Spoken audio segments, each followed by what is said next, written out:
आज हम बात करेंगे गायनेकोमेस्टिया के बारे में। गायनेकोमेस्टिया मतलब कि पुरुष का जो चेस्ट है महिलाओं के ब्रेस्ट जैसा हो जाए।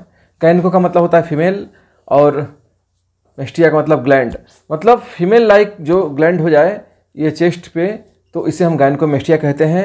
इसका मुख्य रीज़न यही होता है कि जो एस्ट्रोजन का लेवल है वो बहुत ज़्यादा बढ़ जाता है पुरुषों के अंदर, तो वो look like as a female breast, ये जो है उनका चेस्ट नज़र आता है। हेलो फ्रेंड्स, स्वागत है आपका हमारे इस चैनल में। अगर आपने मेरे चैनल को सब्सक्राइब नहीं किया है तो प्लीज़ इसे सब्सक्राइब जरूर कर लें, थैंक यू।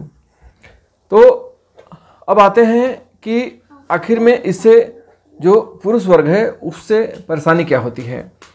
अंतर आपको जानना होगा कि आपके जो ये चेस्ट है उसमें फैट बढ़ रहा है, आपका शरीर फैटी फ्लैबी है, उसकी वजह से जो चेस्ट की फैट है वो भी काफ़ी लटकी हुई झूली हुई नज़र आती है। इसमें बहुत से लोग डिफरेंट नहीं कर पाते हैं, डिफरेंस उनको करना कठिन हो जाता है कि ये मेरा गायनेकोमेस्टिया है कि जो है हमारी जो है चर्बी बढ़ी हुई है, फैट बढ़ा हुआ है।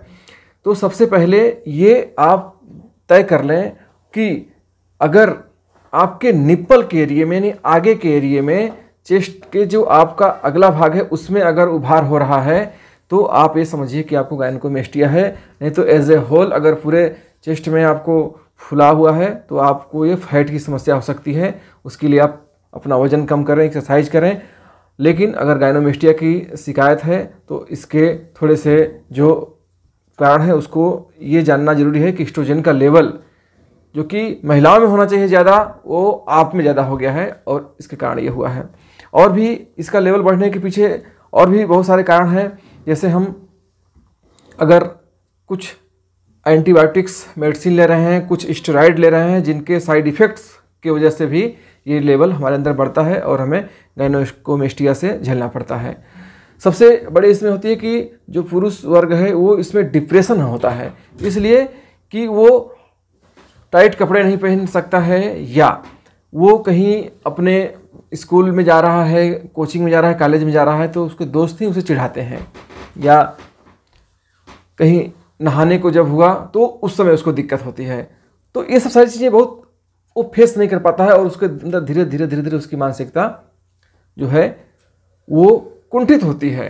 तो ये एक तो हो गया उसकी मानसिक अवस्था है। दूसरे चीज़ें जो होती हैं कि उसमें अगर वो थोड़ा सा एक्सरसाइज कर ले तो उसे इससे राहत मिल सकती है। ये सबसे ज़्यादा पुबर्टी के एज में देखा जाता है, यानी 13 साल से लेकर 18 साल के उम्र के बीच में ये इसकी समस्या जो होती है लड़कों में सबसे ज़्यादा होती है। एक केस मैं आपको इसके माध्यम से बताना चाहूँगा। लगभग 12 साल का लड़का मेरे पास आता है क्लिनिक में, उसके पिताजी उसको लाते हैं। अब उस बच्चे को ये प्रॉब्लम है, गांठ टाइप का उसके आगे दिख रहा है, उसको छूने से कभी कभी दर्द भी होता है। बच्चों के साथ वो खेलते समय अगर कोई बच्चा उसको धक्का देता है ऐसे इस पर तो उसको काफ़ी दर्द होता है, असहनीय दर्द होता था, उस समय बच्चा रोने लगता था।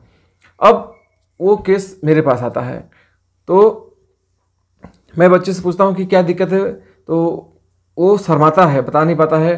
तो उसके पिताजी कहते हैं कि ये समस्या है, इसको यहाँ पे देखिए टच करके गांठ बढ़ रहा है। एक में था, मैं उसको देखता हूँ तो दबाता हूँ तो उसको वाकई में हल्का सा दर्द हो रहा था।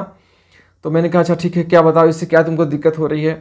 तो कह रहा कि खेलते हैं तो कोई अगर उस पर बॉल आ जाता है या कोई धक्का मार देता है, कोई ढकेल देता है तो यहाँ पर दर्द होता है।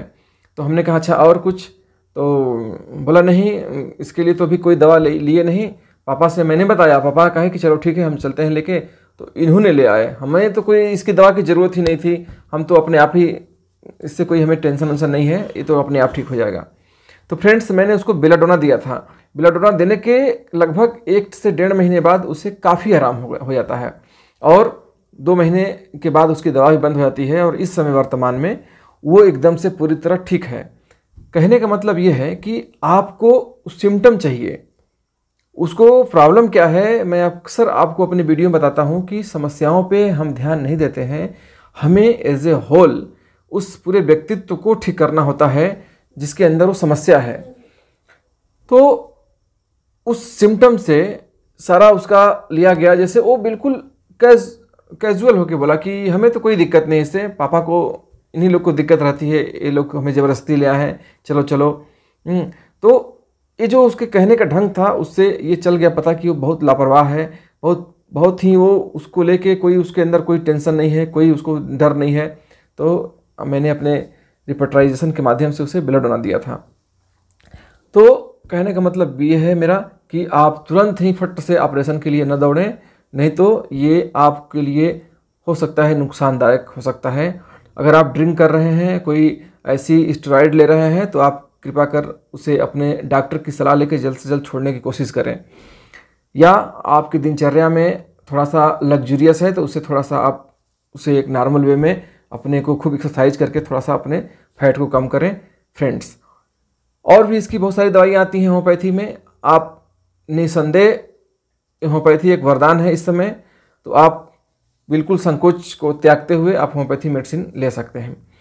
इसमें कैलक्रिया फ्लोर है, इसमें काली कार्ब है, और भी बहुत सारी मेडिसिन हैं। आप अपने किसी एक्सपर्ट होम्योपैथिक डॉक्टर को दिखाइए और उनसे आप सलाह लीजिए, क्योंकि एक बार एस्ट्रोजन का जब लेवल बढ़ गया है तो उसको कम करना बहुत ज़रूरी है। और कहीं ना कहीं ये जो हमारी मेडिसिन है वो जाके सीधे उस पर वर्क करती है और उसको कम करती है। आप सभी को बहुत बहुत धन्यवाद। अगर आपने मेरे चैनल को सब्सक्राइब नहीं किया है तो प्लीज़ इसे सब्सक्राइब जरूर कर लें। Thank you.